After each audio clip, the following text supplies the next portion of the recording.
Bienvenue sur Fil Horizon, le rendez-vous des personnes qui aspirent à se libérer et ouvrir leur horizon.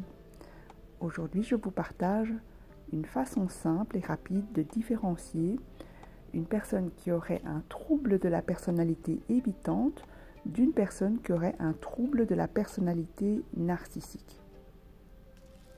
Bien que ces deux types de personnalités présentent très peu en commun en termes de symptômes et de critères diagnostiques, il est très courant de les confondre et aussi de se poser la question: est-ce que la personne à laquelle je pense a un trouble de personnalité évitant ou narcissique?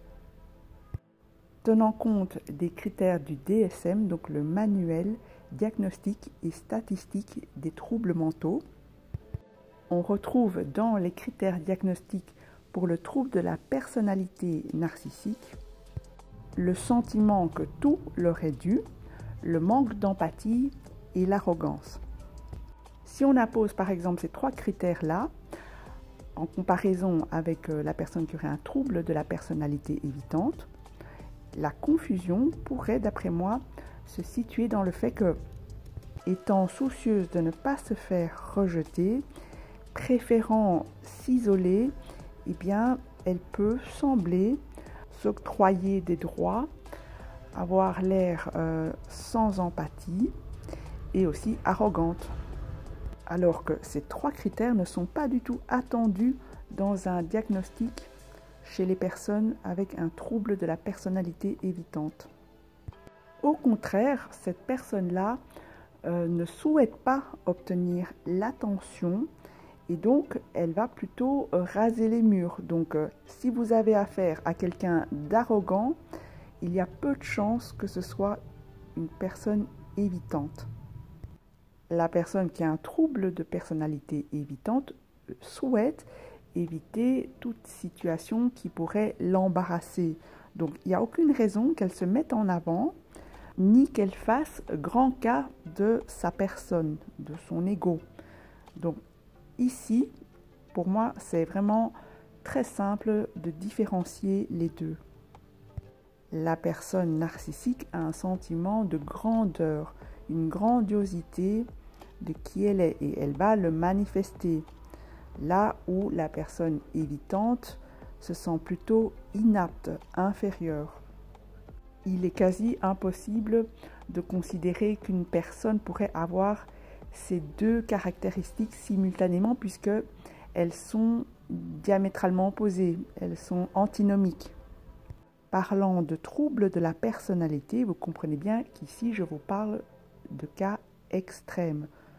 Quelqu'un qui aurait un narcissisme bien construit mais qui n'écrase personne au passage, ne fait aucun tort, ne cause aucune souffrance, eh bien je ne pense pas qu'on puisse parler de trouble de la personnalité narcissique. Poursuivant sur ces critères, la personne narcissique va rechercher l'admiration et ce point-là eh bien, est inexistant chez la personne évitante. Un évitant ne recherche pas l'admiration. En effet, il veut juste avoir la paix royale, donc il n'y a aucune raison qu'il aille faire des pieds et des mains pour être admiré. Et un cran plus loin, eh bien, la personne avec un trouble de personnalité narcissique est capable de manipulation pour obtenir tout cela, ce qui est loin d'être le cas d'un évitant. Toutes les stratégies entreprises dans la tête d'un évitant, tous les calculs qu'il entreprend, c'est pour éviter les autres, éviter le rejet. Donc, il n'y a aucune raison qu'il ou elle, ça peut être un homme ou une femme, aille rechercher de l'admiration. Personnellement, lorsqu'on se met à m'admirer et que j'estime que ce n'est pas tout à fait objectif, eh bien, je vais avoir tendance à encore plus éviter l'admirateur ou l'admiratrice. Et concernant le manque d'empathie qui est vraiment manifeste du côté du trouble de la personnalité narcissique, eh bien, du côté du trouble de la personnalité évitante, c'est tout à fait différent. Si je prends mon exemple, eh bien, souvent j'évite les personnes car j'essaye d'éviter la contagion émotionnelle. Donc, comment je peux ressentir une contagion émotionnelle si je n'ai pas d'empathie? Et donc, vous comprenez que ce qui est perçu chez une personne avec un trouble de la personnalité évitante peut ressembler à une personne avec un trouble de la personnalité narcissique, mais avec des causes qui sont tout à fait différentes. Et donc, j'espère que ce podcast vous a déjà éclairé et vous a permis de différencier les deux. Nous allons un cran plus loin dans le prochain podcast pour ceux et celles que cela intéresserait.